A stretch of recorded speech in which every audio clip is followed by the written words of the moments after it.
Kumusta? Before we dive into the Word, we just want you to know, this is not an accident. God brought you here for a reason. May sasabihin siya sa'yo at may gagawin siya sa puso mo. So take a deep breath, open your heart, and let's hear what God has to say. Welcome to Gia Cabanatuan. Welcome home.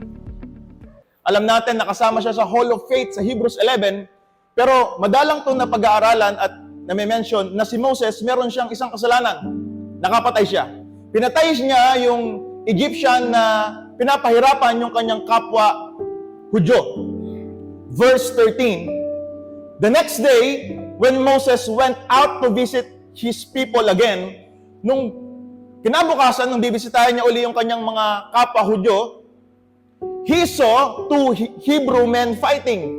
Nakita niya yung dalawa niyang kababayan na nag-aaway, nagsusuntukan. Why are you beating up your friend? Bakit mo inaaway yung kababayan mo? Moses said to the one who had started the fight. Verse 14, the man replied, who appointed you to be our prince and judge? Sino ka para pagsabihan ako, prinsipe ka ba namin? Judge ka ba namin? Are you going to kill me as you killed the Egyptian yesterday? Are you going to kill me as you killed that Egyptian yesterday? Nagulat si Moses. Kasi akala niya walang nakakita nung kanyang ginawa. Sabi pa doon, then Moses was afraid, thinking, everyone knows what I did. Siguro kung alam ng dalawang Hudyo na ito, yung ginawa ko kahapon, siguro alam na rin ng maraming tao yung aking ginawa. Verse 15, bago ko po ibigay yung title, and sure enough, Pharaoh heard what had happened. Siguro pati yung presidente ng Egypt, alam yung aking ginawa. And he tried to kill Moses. But Moses fled from Pharaoh and went to live in the land of Midian. Midian is wilderness. When Moses arrived in Midian, he sat down beside the well. And ngayon pong June 1, mag-start po ako ng new series, 3 Sundays po ito na series, na meron pong pamagat na no more baggage. No more baggage. Sabi nga po natin, baggage. Bagahe. And for week 1 ng ating series, for no more baggage, pinamagatan ko po siyang Yesterday Still Hurts. Yesterday Still Hurts. Tayo po ay manalangin. Salamat Panginoon sapagkat alam namin sa iyo, meron pong kapayapaan, meron pong kagaanan, at higit sa lahat, Panginoon, meron pong pag-asa. Sa oras na ito, Panginoon, magsalita ka po sa aming kalagitnaan at matanggap po namin ang iyong mensahe. Magsalita ka, Panginoon, kung paano mo binigay sa akin ang iyong mga salita. At higit sa lahat, Panginoon, mahihag to sa buhay ng bawat isa. Lord, naniniwala po kami na hindi lang po nakaka-add ng value yung mga salita mo. Hindi lang po kami nito ini-inform, kundi yung mga salita mo po, Panginoon, ay nakaka-transform, nakakabago po ng buhay. Purihin ka, sambahin ka. Ito pong aming panalangin. Sa pangalan ni Jesus, tayo pong lahat ay magsabi ng Amen. Amen. Yesterday still hurts. Yesterday still hurts. Sabi nga po natin, kahapon. Kahapon. And for week 1 ng ating series na No More Baggage, pag-usapan po natin yung yesterday o yung kahapon. Yesterday still hurts. Alam niyo po ba mga kapatid, kahit na nagsisimula pa lang po kayo ng inyong journey kay Jesus, matagal na po kayo, or bagong Kristiyano, or nagsisimula pa lang sa inyong journey kay Lord, nais po ng ating Panginoon na yung ating relationship sa Kanya ay lumalim. Gusto po ng Panginoon na yung relasyon natin sa Kanya ay mas lalong tumibay. Ayaw ng Lord na yung relationship natin sa Kanya ay stagnant. Pag sinabi nating stagnant, nakahinto, walang galaw. Gusto ng Diyos na mag-level up tayo sa ating pananampalataya. God is calling you to move forward. Ano man ang level ng pananampalataya mo, merong next level na inihanda ang Diyos para dyan. Amen. Kapag nag-decide ka pong mag-level up, kapag ka nag-decision po kayong mag-grow, bibigyan ka ng Diyos ng bagong set of experiences. Kapag nag-decide ka mag-level up, pag sinabi mo, Lord, gusto ko pang lumago sa aking buhay pananampalataya. Gusto pa kitang makilala. Gusto ko pang mag-grow. Bibigyan ka ng Diyos ng mga bagong set of experiences. And ngayong pong buwan, because this is June 1, itong pong buwan na to doesn't have to be your mirror of last month. Kung hindi maganda, pasok ng May sa inyo, nawa maganda pasok ng June para sa atin. Kung maraming bad news ng May, nawa maraming good news ngayong June. And kung itong taon na to, for the past 5 months, puro bad news or hindi maganda or hindi sang-ayon sa plano ninyo, yung mga nangyayari sa inyo, may 6 na buwan pa na ipapakita ng Panginoon, yung mga panalangin mo, tutuparin niya pa rin. Amen? Now, may mga pagkakataon sa ating buhay that as we continue serving the Lord, habang sinusunod natin ang ating Panginoon, habang tayo ay nagpapatuloy sa Kanya, may mga sugat or tinatawag nating unresolved yesterdays. May mga nangyari kahapon na hindi na-process ngayon. And may mga pagkakataon sa ating buhay, may kakilala po ba kayong ganito, kapatid, mga kapatid? May kakilala po ba kayo na tinulungan nyo, pero overreactive? Yung bang, bakit mo ba ako tinutulungan? Diba? Huwag mo ako tulungan, kaya ko yung sarili ko. Yung pala, kaya siya mabilis mapikon, kaya pala mabilis siya natitrigger, kasi merong nangyari 5 years ago, may nangyari 10 years ago, na hindi na-process yung pain, dala-dala up until now, nagre-react. In other words, yung behavior and attitude na pinapakita natin ngayon ay byproduct ng mga hurts, pains, suffering, very disappointments na nangyari 10 years ago na nag-e-echo pa rin up until now. Mga kapatid, gusto ko po yung daling sa mensahe na hindi tayo gagaling. Hindi lang basta ang pinag-uusapan natin, hindi lang basta physical healing, but yung ating emotional, yung ating inner being, yung ating spirito, hindi yan gagaling. We cannot heal if we hide. Kung tayo ay nagtatago, hindi tayo gagaling. At may mga pagkakataon sa ating buhay na minumulto tayo ng yesterday. When yesterday still hurts. Kapag hindi pinag-usapan, kapag hindi pinroseso, matitrigger at lagi pa rin mabibring up yung past at minumulto ka. Na parang nangyari lang yung ang tagalan ng panahon na nangyari yon. Pero dala-dala mo pa rin yung sugat up until now. Now, sino po dito naranasan magkaroon ng sugat? Lahat po siguro tayo, no? Nung bata tayo, nagkasugat tayo. Yung sugat, masakit hawakan kapag sariwa pa. Kapag peklat na yan, okay lang yan. Okay lang yan masugatan uli. And may mga pagkakataon sa ating buhay na hindi mo napapansin. Kasama mo yung pamilya, nagsishow up ka sa trabaho, nag-aaral ka lang mabuti, sinusunod mo si nanay at si tatay, ginagawa mo naman yung purpose mo sa buhay, but deep within your heart, may mga unresolved issues. Yesterday still hurts. Let's go back to the text. Si Moses po, isa po siyang Hebreo. Now, para bigyan ko po kayo ng context ng text, si Moses po ay isa po siyang Hudyo, napansin ng Paraon, which is yung presidente ng Egypt sa panahon natin ngayon, leader siya ng bayang Ehipsyo, ng bansang Ehipsyo, na dumarami na po yung mga Israelita. Ngayon, nag-decide siya na ipapatay. Ito po, napaka-cruel itong leader ng mga Ehipsyo na to, na sabi niya, ipapapatay ko lahat ng mga bata 2 years old and below. Kasi pipigilan na dumami yung next generation. Pinapatay niya yung mga bata 2 years old and below, and si Moses, kasama siya doon sa plan na yon, doon sa execution na yon. Dapat mamamatay siya. Pero ang ginawa niyang kanyang ina, nilagay siya sa papyrus basket, pinaanod sa ilog. Napanood nyo na po ba to, mga bata? Napanood nyo na po siguro sa TV to pag mahal na araw. Pinaanod sa ilog, tapos doon sa ilog, nakita siya ng anak ng Faraon. At instead na patayin sa isip ng anak ng Faraon, teka, Hebreo to dapat patayin natin to. Pero imbes na patayin si Moses, inalagaan nila si Moses. Kaya si Moses, kahit na Hebreo siya, lumaki siya sa culture ng mga taga-Ehipsyo. Lumaki siya sa kultura, nakapag-aral siya, meron siyang alam sa kultura ng mga taga-Ehipsyo. Hindi siya naitago nung kanyang nanay sa 3 buwan, kaya pinaalo siya sa ilog hanggang sa makita siya ng anak ng Paraon. Imbes na patayin, inalagaan siya, namuhay siya like Egyptians, nakapag-aral, mataas sa lipunan, pero alam ni Moises na may kakaiba sa kanya. Alam ni Moises na may kakaiba sa kanya. Now, 40 years old, Exodus chapter 2, verse 11.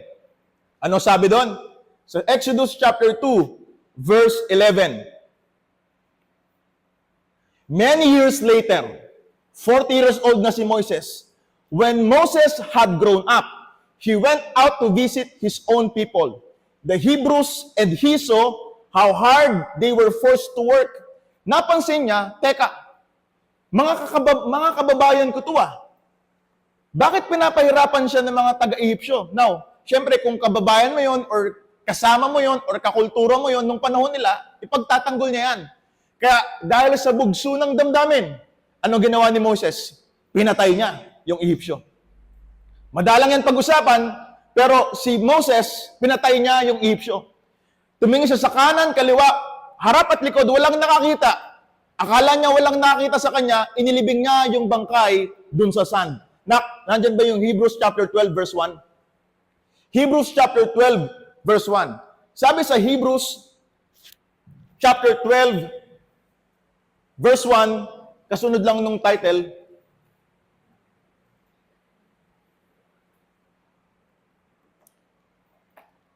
Hebrews chapter 12,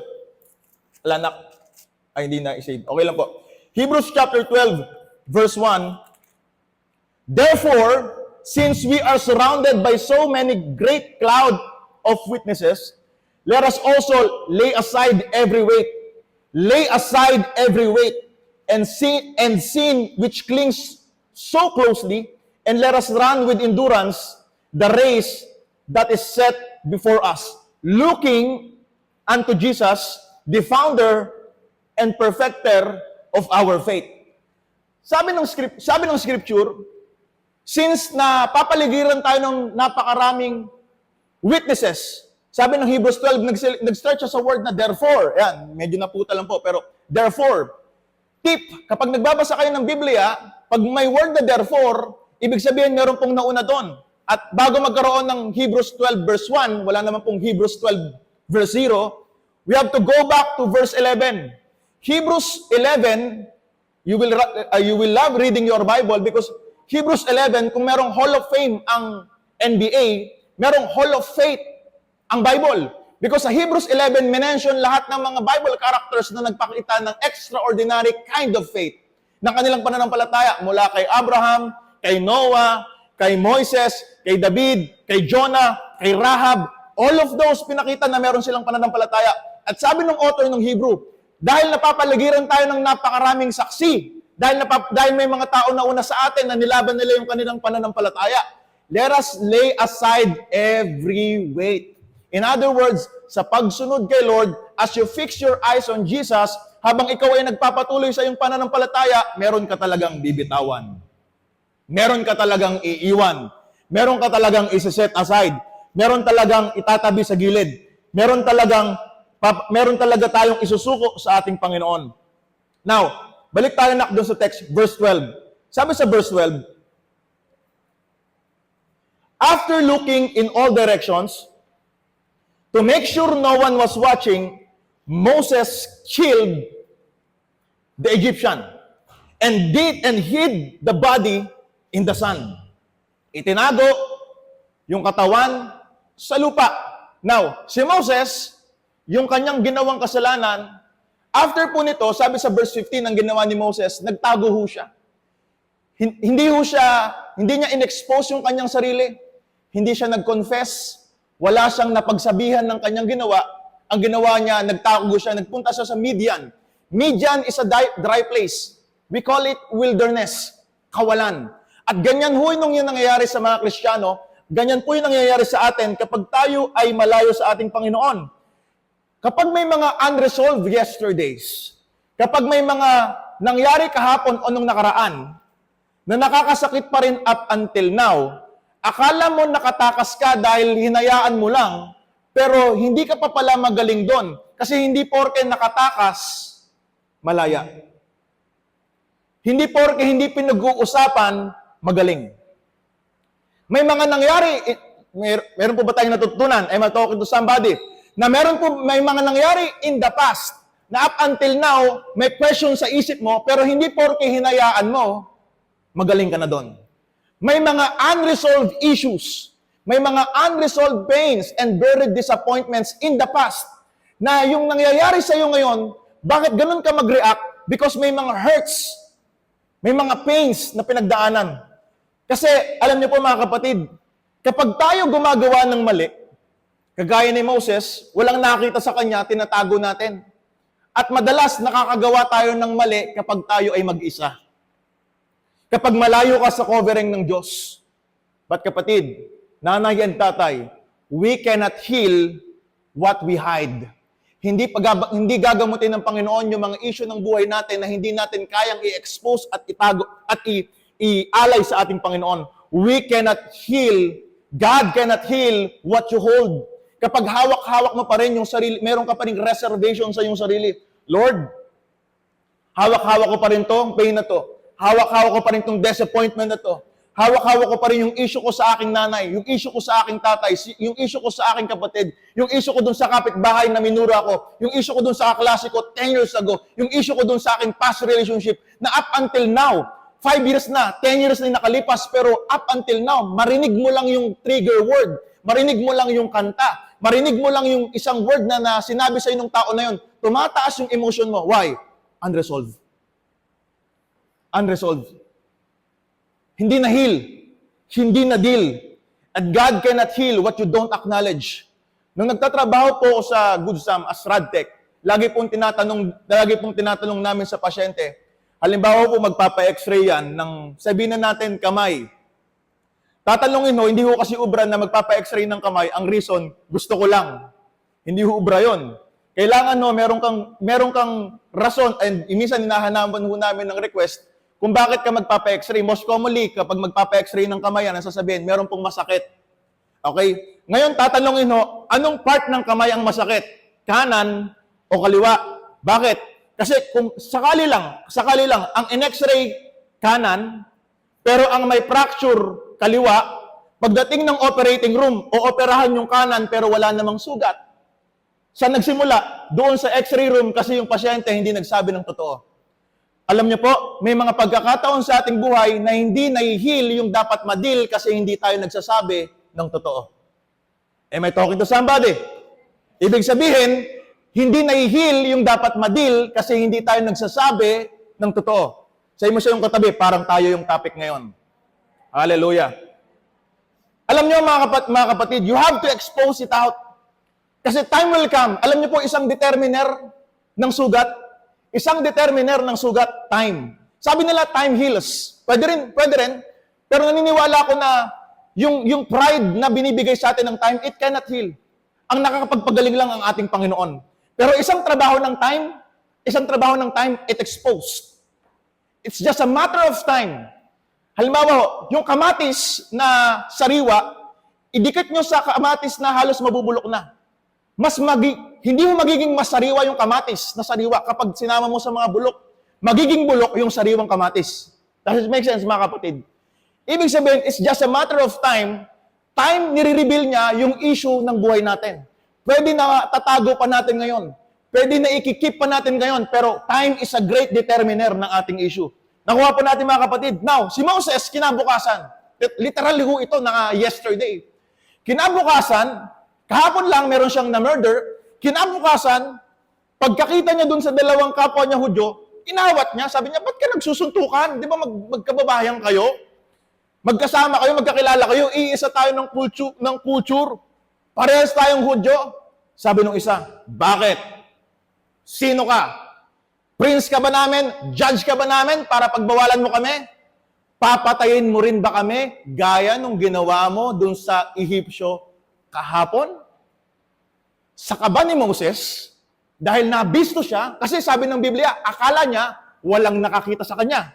Nasusunod niyo po yung kwento, mga kapatid. Akala niya walang nakita sa kanya. Ngayon, meron pala. Nag-overthink siya at ang naisip niya, siguro kung alam ito ng kapwa ko, Hudyo, alam na rin to ng buong Israelita, at alam na malalaman na rin to ng Paraon, it's just a matter of time. Ang ginawa niya, imbes na i-expose yung sarili niya, imbes na mag-confess, imbes na magpa-counsel, imbes na maghanap ng covering, imbes na maghanap ng kasama sa connect group, imbes na magpagaling sa ating Panginoon, ang ginawa niya, tumakas. Because isa sa pinakamagandang gawin para ma-accelerate yung ay naakala nating healing, akala natin, na-accelerate o napapabilis yung paggaling natin kapag tinatakasan natin yung issue. Hello? Mayroon po bang merong utang sa inyo? Yung mga may utang sa atin, di ba? Yung mga utang sa inyo, akala nila, wala na silang utang kapag matagal nang hindi na nagbabayad. Nakakalimutan na siguro ni Mars yun. 2010 pa naman, 500 lang naman siguro. Nakakalimutan na siguro. Di ba? Akala Akala nila nakalimutan na natin. Pero hindi. Nakuha natin mga kapatid. Kasi akala ng iba, porke hindi pinag-uusapan, porke nakatakas, malaya. Hello? Nandyan po ba kayo mga kapatid? Sa muli sa yung katabi mo, parang papunta sa iyo yung preaching. Parang ikaw yung pinag-uusapan. Mukhang ito yung hinihintay natin. Okay? Simulan natin yung series about sa yesterdays. Because may mga unresolved yesterdays. May mga passwords. You have to expose this out kasi time will come, matitrigger yung mga unresolved issues. Literal na nangyari. Yesterday yung nangyari kay Moses. Akala niya, lusot na siya kasi walang nakakita. Kaya na-trigger siya kinabukasan. Kasi kapag hindi na-process, masakit pa din yan kahit 12 years na ang nakalipas. Kapag hindi na-process, kapag hindi na-pag-usapan, kapag hindi mo naiyak, alam niyo po mga kapatid, sometimes the most spiritual thing that we can do is to cry. It's okay to grieve. Okay lang umiyak. Kahit lalaki po tayo, okay lang po umiyak. Ilaban po natin sa panalangin at higit sa lahat, iiyak po natin sa ating Panginoon. Moses was not able to process it. Hindi niya na-proseso, hindi siya na-expose, hindi siya nakapag-confess, hindi naparusahan si Moses. Saan siya nagpunta? Sa land of Midian, wilderness. Nagtago. May kakilala ho ba kayo na may kasalanan sa inyo, nagtatago? Or baka kayo yung may kasalanan sa ibang tao na nagtatago? O baka naman tayo yung may kasalanan sa Diyos na may tagal nang may tinatago? Yung sugat, masakit hawakan kapag hindi pa completely magaling. May mga experiences na alala mo, na di-trigger ka up until now kapag nadidinig mo, kasi akala mo magaling ka na dahil nakatakas ka. At posible, mga kapatid, sino dito nakakaramdam ng stress and worry? Posible, mga kapatid, na yung stress and worry na pinagdadaanan mo ngayon, na dala mo ngayon, ay product of an old memory. Hello? There's an old memory. There's an old memory. Hindi ka anxious sa nangyayari ngayon. Hindi ka sobrang worry sa mga nangyayari ngayon. Anxious ka na baka mabuko ka ngayon. Anxious ka na baka mabuko ka ngayon, or anxious ka hindi dahil sa mga nangyayari ngayon, nag-aalala ka dahil sa mga nangyayari noong nakaraan. Anxious tayo. Why? Na baka ito yung ikabagsak natin ngayon. Na kahit gaano kaganda yung post mo, kahit gaano kaganda yung araw po ninyo, sinimulan nyo yung araw nyo na nag-quiet time, merong trigger, masisira. For example, Sunday, gumising kayo ng maaga, nag-devotion kayo, kinuha nyo yung Biblia, nagbasa kayo, na-achieve mo yung goal mo for the day kasi sabi mo, Lord, I will start this day thanking you, reading my Bible, and praising you. Hallelujah! Nagbasa ka ng Biblia, ang binasa mo, this is the Lord. This is the Lord that has made. I will rejoice and be glad in it. Yun yung quiet time mo, yun yung pinost mo. Pero may biglang nag-comment. Sabi nung nag-comment, buti ngayon, spiritual ka na. Dati hindi naman. O kaya, because of that, may naalala ka tuloy na old memory. Na-trigger na dati kang binubuli. Na-trigger na lagi kang laman ng chismis. Na-trigger na lagi kang pinag-uusapan. And because of that comment, merong na-trigger na old conversation, hurtful word, a face from your past. And just like that, yung kapayapaan na sinimulan mo nung araw na nagbasa ka ng Biblia, wala na. Sabi nung Showtime, what happened, Bella? Why are you crying again? Yung joy shaken. Yung confidence nawala. Hindi dahil mahina ka, pero dahil may mga nangyari kahapon na hindi pa rin nadidil hanggang ngayon. Paulit-ulit lang po yan, cycle. Kaya maraming mga Kristiyano a-attend ng, for example, altar call. Or magpupuri sa Panginoon. Nauuna pumunta sa harap, itataas yung kamay, iiyak. Pero pagkalabas ng simbahan, ganun pa din. Why? Hindi na-deliver. Umiyak lang, na-comfort lang nung 5 minutes na kanta, pero hindi na-deliver. Hindi na-deal yung issues. Hindi na-deal yung conflict. Kaya the past hurts, still hurt. Hanggang ngayon, masakit pa din. Ang ginawa ni Moses, tumakas. Nagpunta siya ng Midian. Pero hindi porke tumakas again, malaya. Wilderness is a miserable place. It's a dry place. Lahat ng tumatakas kay Lord, nasa wilderness. And ang unang reaksyon natin kapag may expose na yung ating pain, yung ating issue, yung ating mga kasalanan, we hide. Tinatago natin. Why? Because ang thought process natin, hindi ako kayang tanggapin ng mga taong nakakilala sa akin kapag nalaman nila yung nakaraan ko. Hindi ako kayang tanggapin ng mga taong kaklose ko ngayon kapag nalaman nila kung paano ko itrato yung asawa ko noon. Hindi ako kayang tanggapin ng mga ka-circle ko at mga kaibigan ko kapag nalaman nila kung paano ko itrato yung nanay ko o tatay ko. And sometimes, tinatago natin yung mga bagay na inakahiya natin ginagawa, thinking na akala natin kapag tinago natin, gagaling tayo. But kapatid, this message is for somebody na minumulto pa rin up until now na mga kasalanan niya in the past. Marami kang nagawang maling decision noon, but God can redeem any story. He can redeem you and He can redeem your story too. Amen? Kayang bigyan ng Panginoon. Hindi natin maibabalik yung dati mong nagawa. Hindi na natin may tatama yung mga dati mong decision. Pero pwede kang gumawa ng decision ngayon para gumaling ka doon sa mga naging decision mo noon. At ano yon? Hayaan mo na ayusin ng Diyos yung buhay mo. For so long, you keep it. Ikaw lang yung lumalaban mag-isa. You try to hold the line para hindi ma-expose. To try to hold the line para hindi kumalat. Pero mga kapatid, ipaubaya mo sa Diyos. Our responses today ay product talaga ng mga rest yesterday that still hurts. Yung past sana natin, alam niyo po ba yung past? Okay? May tatlong sources yung pain and fear.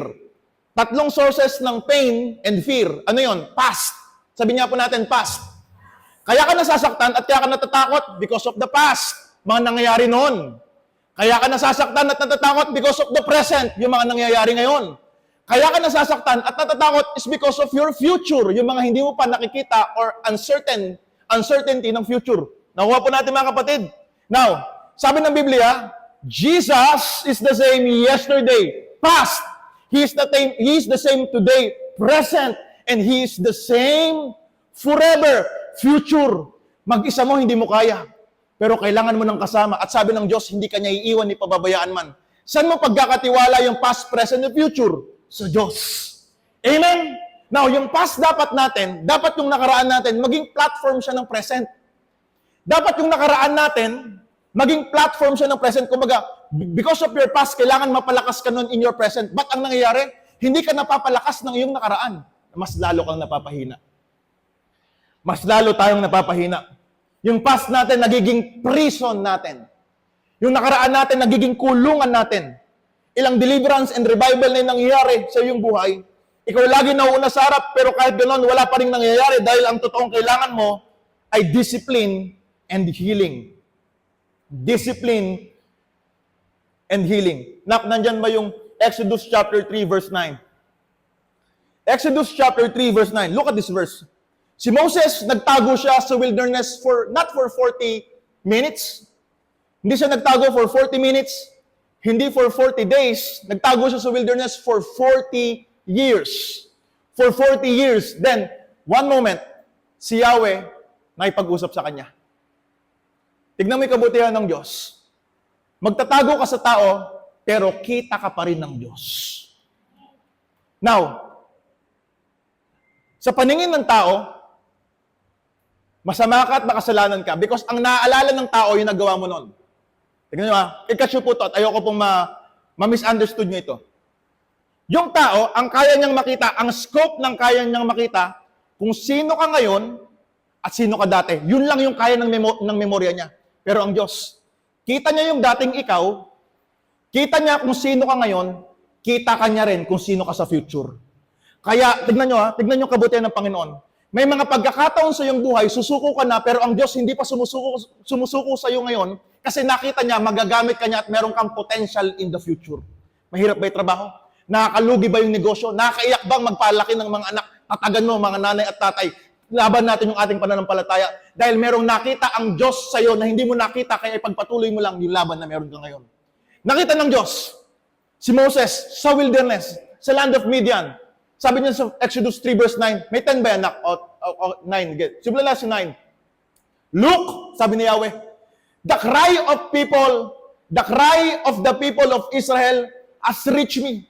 Naririnig ko yung kanilang tangis, yung grief, naririnig ko yung kanilang pag-iyak, and I have seen how harshly the Egyptians abused them. Verse 10, now go. Sabi nga po natin, go. For I am sending you to Pharaoh. You must lead my people out of Egypt. Diyan magsisimula yung journey to the promised land eh. Tingnan nyo, 40 years ago, si Moses may mabigat na kasalanan, nagtago siya.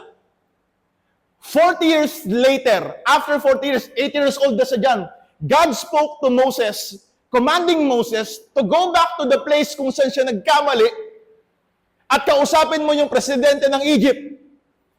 Moses, kakausapin yung presidente ng Egypt, it's a hard conversation. May mga hard conversation po ba tayong iniiwasan? May mga conversation or topics po ba tayo na hindi pinag-uusapan kasi alam niyo masasaktan kayo? Alam niyo masasaktan ikaw o masasaktan niyo yung other side? Si Moses, yan ang thought process niya. Parang, Lord, dun sa lugar na yon, babalik ako doon. Kilala ako doon. Kilalang-kilala yung issue ko doon. Kilalang-kilala ko sino ako dati. Kilalang-kilala nila kung ano yung pinagdaanan ko in the past. Kilalang-kilala nila kung ano ako dati. Nakakahiya naman kung babalik ako, hindi ko na kaya alam kung anong gagawin ko. But sometimes, ibabalik ka ng Diyos dun sa place kung saan ka nagkamali at nabuwal para pagalingin ka. Para yung mga yesterdays that still hurt, pagalingin ng ating Panginoon. Most of the time, nahihirapan tayong mag-move forward in the present because of the bondage, because of the baggage. Yun yung series natin yun. Because of the baggages, mga bagahe na dala-dala po natin up until now. Up until now. Haharap si Moses sa leader ng Egypt. That's a difficult conversation. Pero yun yung key sa kanyang healing. Moses was just one conversation away para siya ay gumaling. Hindi porke mahirap ang course, mag-shift agad. Hindi porke mahirap ang trabaho, magre-resign agad. Hindi porke walang benta, ititigil na agad ang trabaho. Sometimes, yung pressure, sometimes, yung hard conversation, sometimes yung conflict ay ginagamit ng Panginoon hindi para pahirapan ka, kundi para turuan ka na mas dumepende sa Kanya. Ephesians chapter 4, verse 31 to 32. Sabi sa Ephesians chapter 4, verse 31, get rid, sabi nga po natin, get rid. Get rid of all bitterness. Sabi ng mga Gen Z, bitter, better, not bitter. Mabait, parang ampalaya. Get rid of all bitterness, rage, anger, harsh words, slander, as well as all types of evil behaviors. Now, this is not to manipulate anybody na after this preaching, yung nakasakit sa inyo, baliwala na lang yung pain or na-invalidate na lang. Sinasabi mo ba na yung nakasakit sa akin o yung nagawa ko, baliwala na lang ba yun? Hindi. I'm not forcing you to do anything that against your will, but tingnan nyo tong sinasabi ng salita ng Panginoon. Get rid. Get rid. Sabi niya po natin, get rid. Get rid is an invitation. Hindi kami na-manipulate niyan. Actually, hindi lang yan basta command. It's an invitation for you to be free. Get rid of all bitterness, rage, harsh words. Naka-receive ka ba ng harsh words? Or ikaw yung nakapagsalita ng mga masasakit na salita? Slander na pag-usapan ka ba? Na-labelan ka ba sa someone? At na-labelan ka ba ng issue na hindi naman ikaw yon? And all types of evil, sabi ng verse 32 na. Instead, sabi niya po natin, instead, be kind to each other. Get rid of those evil things and be kind to each other, which is very hard to do. Ang hirap maging mabait doon sa taong nakasakit sa'yo. May process of restoration. Nasaktan ka, namura ka, na-discredit ka, na-degrade ka, pinabayaan ka, merong ginawa sa'yo na hindi maganda, ichinismis ka, magiging mabait ka. Mahirap yan. It will take you a lot of time para maging mabait doon sa tao na yon. Pero mga kapatid, sabi ng Biblia, be kind to each other, tender-hearted. Hindi matigas na puso, but a tender heart. Forgiving one another, just as God, through Christ, has forgiven you. Pinatawad po ba kayo ng Diyos? Now, hindi ko sinasabi na madaliin nyo yung process ng pagpapatawad. Pero wag nyong tatanggalin sa option yung pagpapatawad. Wag nyong tatanggalin dun sa proseso. Hindi ko sinasabi na after this preaching, patawarin nyo agad, which is, Well, in fact, yan yung sinasabi ng Bible. Sabi ni Peter kay Jesus, Lord, kapag nagkasala ba yung kapatid ko sa akin, ilang beses ko ba siyang papatawarin? 7 times ba?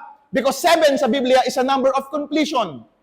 Completion, ibig sabihin kompleto, 7. Sabi ni Jesus, hindi lang 7, kundi 70 times 7. 70 ulit pa nito. Ibig sabihin ba nun, may bilang yung pagpapatawad? Hindi.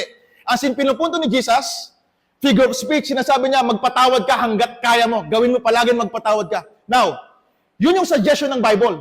But in real life, ang hirap magpatawad. Ang hirap to get rid, ang hirap gawin ang sinasabi na to. Get rid of all those bitterness, rage, harsh words. Mahirap yan. But with God's grace, it's possible. Forgiveness is possible. Pwede kang magpatawad dahil pinatawad ka ng Diyos. Amen? Palakpakan natin ng Panginoon. Possible. It's possible na patawarin ka dahil pinatawad ka rin ng ating Panginoon. Dahil pinatawad ka rin ng ating Panginoon. How to heal when your yesterday still hurts? Vince, paano ang gagawin ko sa mga nangyari in the past? Number 1, bring your Midian to God. Bring your wilderness, your dry place, your issue. That lonely place.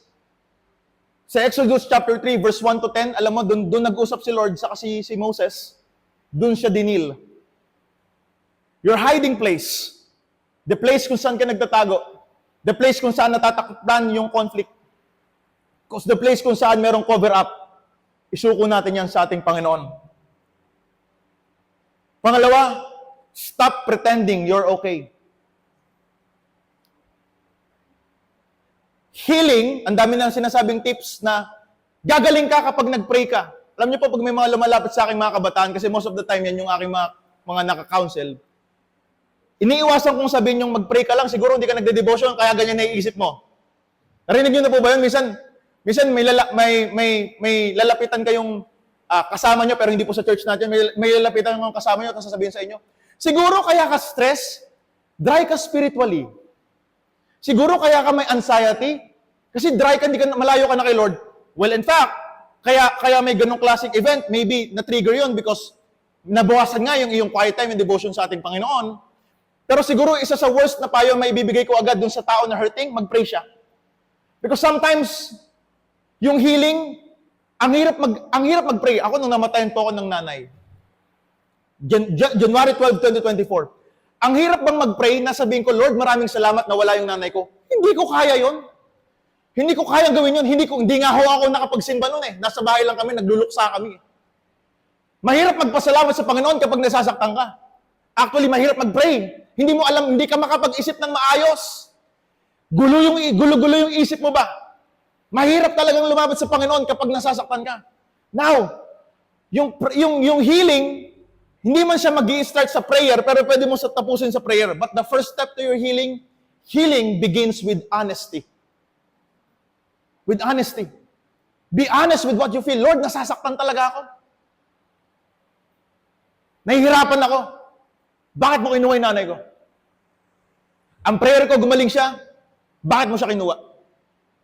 Tinestimony ko pa po yan, laman ng testimony ko yan, kasi yung mama ko po, nagkaroon siya ng malubhang sakit sa balat, pero hindi po nakakahawa. Nagkaroon siya ng masakit sa balat, pina-check up po namin sa PGH. Every Thursday po, lumuluwas kami ng Manila. Kasi naniniwala ko, ginagamit din ng Lord yung mga doktor, yung mga gamot para tayo gumaling. Kaya kung kailangan nyo pong magpa-check up po kayo at huwag nyo pong sasabihin na pananampalataya lang ang sagot po dito because faith without action is dead. Amen.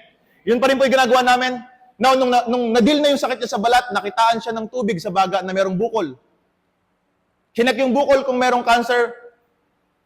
Paglabas ng resulta, praise the Lord, hindi cancer. Sobrang gaan ng pakiramdam ko. Hallelujah! Sabi ko, walang cancer yung nanay ko. Magaling siya.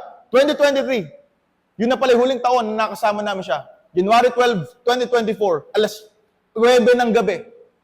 Nakita ko yung nanay ko nakadapa doon sa CR, walang malay. Imagine that. Kung gaano kahirap, yung pinaka-importanting babae sa inyong buhay, aabutan nyo, nandun sa CR, walang malay. Dinala namin sa Good Sam, sabi ng doktor, hindi na po talaga kaya. Nung nakaraang taon, every time na maalala ko yon, nasasaktan ako. Nako-question, ako magiging honest po ko sa inyo, nako-question ko rin ng Diyos. Bakit nakakaranas ng mga hindi magagandang bagay yung mga tao namang naglilingkod sa Kanya? Bakit yung masasamang tao mas lalo pang yumayaman? Minsan nga di ba yung mga magnanakaw, nananalangin niya na wag mahuli Pero bakit kaya, di ba? Bakit kaya yung mga taong palasimba? Bakit kaya yung mga taong naglilingkod sa Panginoon? Bakit sila yung prone sa hurt, sa disappointment, sa mga bagay na nangyayari sa ating buhay? Alam mo po, kinomfort ako ng Panginoon at wala akong ibang nilapitan kundi ang Diyos. Hindi ko alam yung pain, disappointment na pinagdaanan nyo in the past. Hindi ko alam yung trauma na pinagdaanan nyo in the past.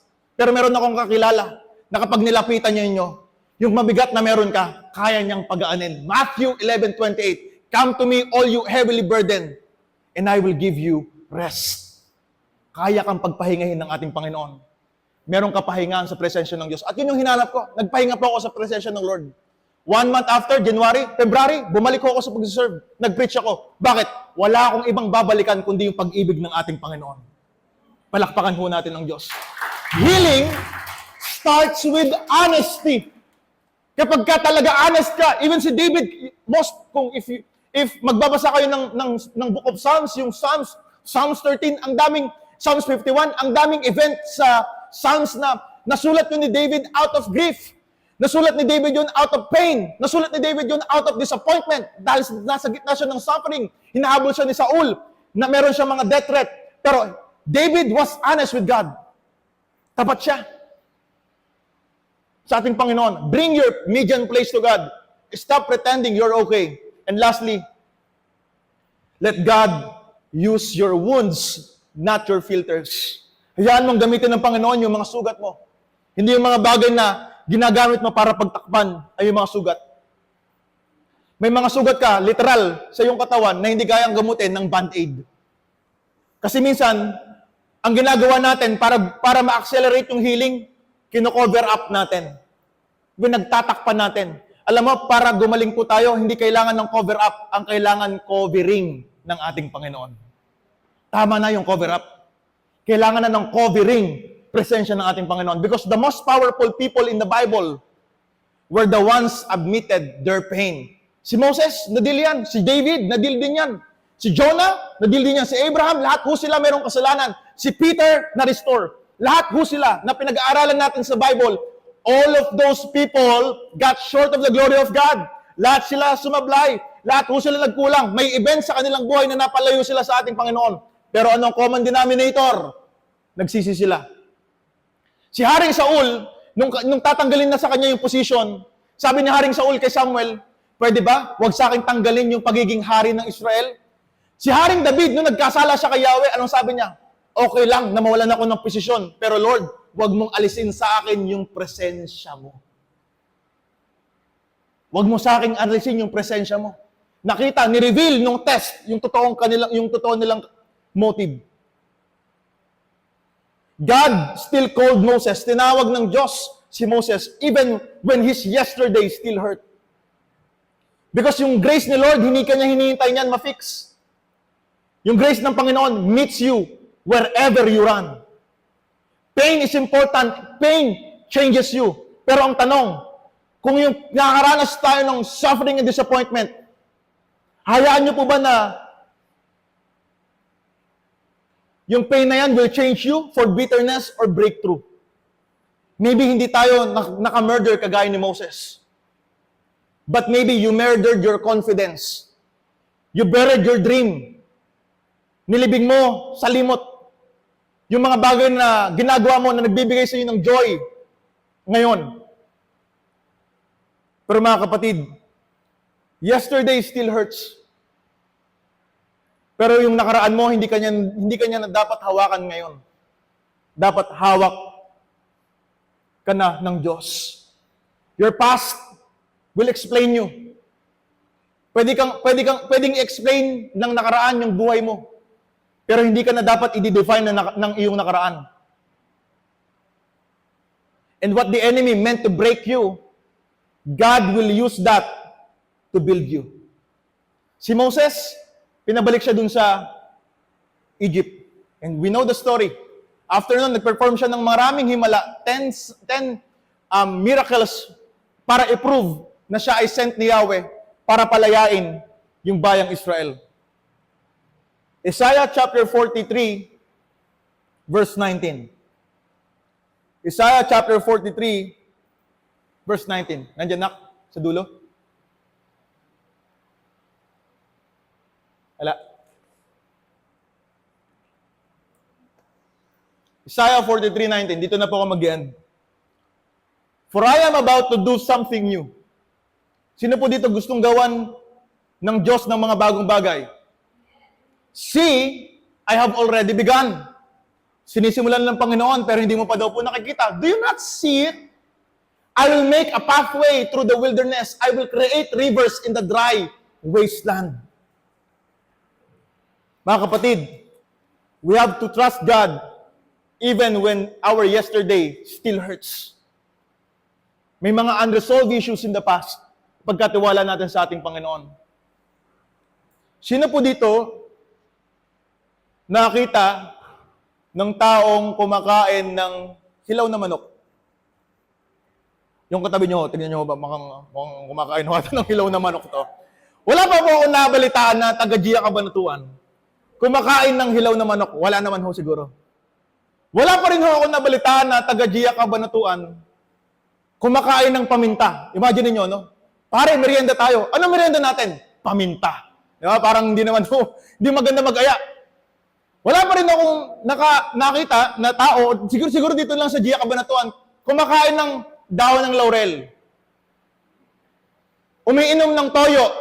Yung katabi po ninyo, wag niyo pong titignan, wala pong toyo yan. Hallelujah. Hindi rin po amoy suka. Hallelujah. Wala pang umiinom siguro yung iba, yung sa iihaw, iinom ng suka. O minsan, yung to iinom, wala naman po siguro ganon. At higit sa lahat, wala pa ako nakita na taga-Gia Cabanatuan kumakain ng kasirola o kaldero. Pero kung yung hilaw na manok, lagyan mo ng toyo at suka, paminta at dahon ng laurel, sa kasirola, ano po mabubuo? Adobo. Alam niyo po ba, may mga pagkakataon sa ating buhay na yung buhay natin maasim parang suka, maalat parang toyo, malansa parang hilaw na manok. Pero kapag pinagsama-sama yung manok, toyo, suka, paminta, dahon ng laurel, dun sa kasirola, nakakabuo ng magandang putahe. Maybe may mga nangyari nung nakaraan na hindi mo nagustuhan. Pero sabi ng Biblia, all things work together for good for those who love God and called according to His purpose. You don't need to hide it. You just need to be honest with your pain. Lord, this is my issue. May nasaktan ako nun. Nasaktan din po ako nun. Ito yung nangyari sa akin. Be honest with God. Healing starts with honesty. All things work together for good. I don't know kung para kanito pong mensahe na ito, but we started the series. This is a 3-week series. Next week, pag-usapan po natin about forgiveness. But right now, kamusta po kayo dati? Meron po bang nangyari in the past that still haunts you? Meron po bang nangyari noon na up until now, hindi pa rin na-address, hindi pa rin napag-usapan, hindi pa rin na-deal? Ipagkatiwala po natin sa ating Panginoon because we know that all things work together for good to those who love God and called according to His purpose. Amen? Palakpakan po natin ng Panginoon. Hindi dahil sa adobo, kundi dun sa kaya niyang gawin, gamit yung mga past experiences natin. Mag-a-apply ka ng trabaho, titignan yung resume, titignan yung curriculum vitae, titignan yung experience. Kukasyonin kapag may mga tinatawag na gaps. Employment gap. Kukasyonin yung mga bagay na nangyari noon sa'yo na wala namang naging benefit sa'yo. Pero sa Diyos, yung past experiences mo, merong gamit sa Kanya. Amen?